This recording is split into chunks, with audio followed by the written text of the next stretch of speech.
junkie fighting snakes on this Monday to Friday plane.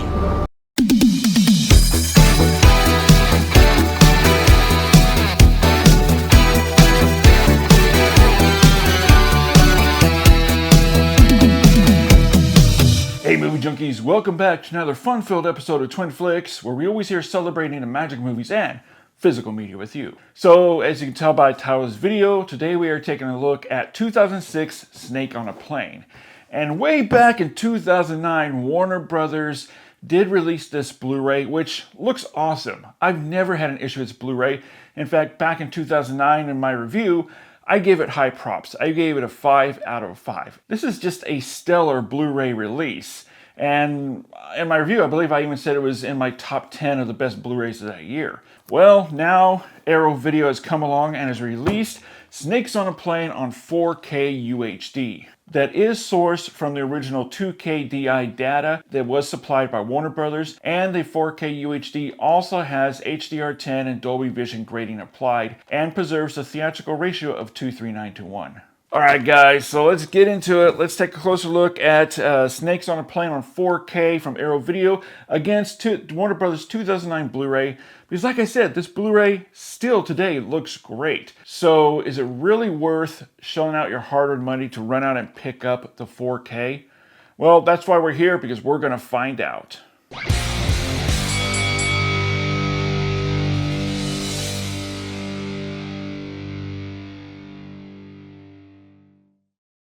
This is a great looking 4K. The biggest improvements here is just the sheer level of clarity and sharpness. The 2160p resolution renders cleaner, finer lines, giving way to the absolute sharpest and clearest image possible without the use of any AI sharpening tools or artificial smoothing done. And the 4K scan excels in cleaning the image without ever compromising the inherent qualities of the production that are baked into the negative. Now, one area I was curious about is how well the CGI snakes would hold up under the 4K resolution. I mean, even back when it was released, the 2K rendered CG snakes and other CG effects looked pretty dodgy. So this is something that you have to take into consideration when watching this 4K, is the era of the CG effects that were nowhere nearly as good as they are today. And with the 4K scan with a high resolution, there are some slight fluctuations within the resolution stemming from the original photography and the 2K DI elements, such as the CGI snakes themselves, that don't always benefit the best from the increased resolution. And with the snakes and also other digital elements, they do appear dated and less refined in 4K. But I would not call this a deal breaker, far from it. It's just the result of the era of the 2K CG and not an issue from a poor 4K restoration. The 4K scan delivers a much higher level of detail and textures pulled from the negative, particularly with practical elements such as sets, costumes, and practical props. Also, there are notable upticks in texture visibility, which enhance dimensionality within both wide shots of the plane interior or close-up shots of characters' faces. The image has solid delineation now that makes elements such as facial pores, beads of sweat, and environmental textures really pop now in a way that the 2009 Blu-ray release just can't match. The color grading with the HDR10 Dolby Vision grading opens up the color gamut wider, adding a nice layer of punch and vibrancy that does slightly elevate the film's stylistic color design without ever compromising the film's original intent. Colors look clean and well depicted, with a mix of secondary hues that feel totally balanced and natural, that comes through more vividly with some nice depth and detail to them. But I have to say, I think the highlight here is with the snake vision. The POV shots of the snake that now clearly leaps off the screen. It's honestly a real treat when compared to the 2009 Blu-ray. Also, brightly lit sequences benefit from the wider and enhanced color gamut of the HDR10 Dolby Vision grading, offering a subtle boost in color intensity. That's a very warm welcome compared to the 2009 Blu-ray. However, there is one area here that I did notice, and that is with the dynamic highlights. They are somewhat limited here on the 4K. What I mean by this is that there are no specular pops or extreme vivid brightness peaks, and this is just due to the film's production with the type of lighting design that they used. And Arrow Video didn't apply any kind of digital enhancements or processing done to help make it look better. Instead, how the film was shot is how we are seeing it on our screens here with this 4K scan. Saturation is slightly enhanced here without looking artificially applied or overly hot, and does a terrific job of balancing the lifelike tones against the CGI tones, and also illuminates a nice pleasant natural warmth across the image. Contrast is handled with considerable care here on this 4K and brings some extra depth to the film's darker moments. The HDR10 Dolby Vision grading also helps the contrast with a wider dynamic range, and this creates a perfect balance between light and dark elements, which also helps giving the film more dimensionality.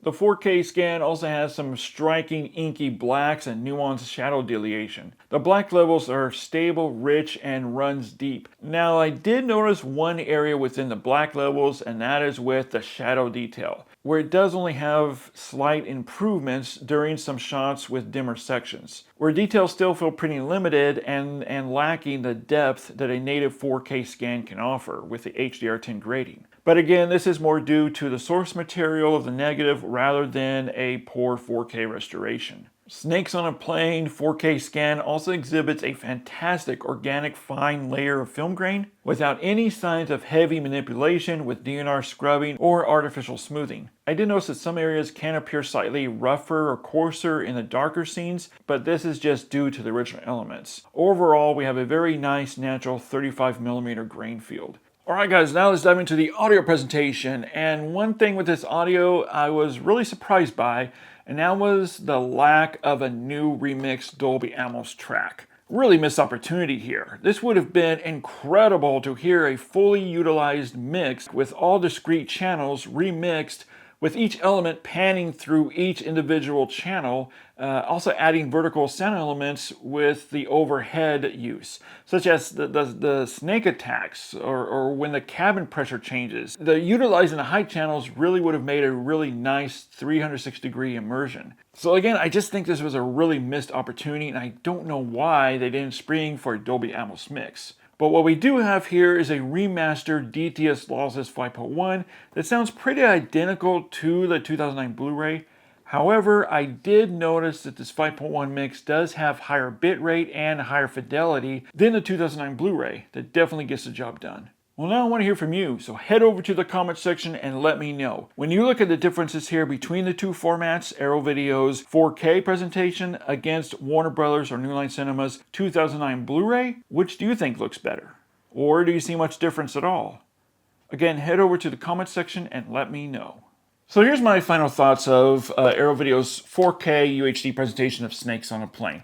Like I said at the top of this video, the Blu-ray from Warner Brothers has always been great. The 4K UHD with the 4K transfer from the 2K DI, yeah, does have a lot of improvements. I would say is worth an upgrade from the Blu-ray. However, I want to say you have to drop everything to run out and grab that 4K UHD right now. Honestly, I would say these are one of those 4K titles that's worth getting once they go on sale. As always, keep physical media alive and stay tuned for another 4K versus Blu-ray comparison.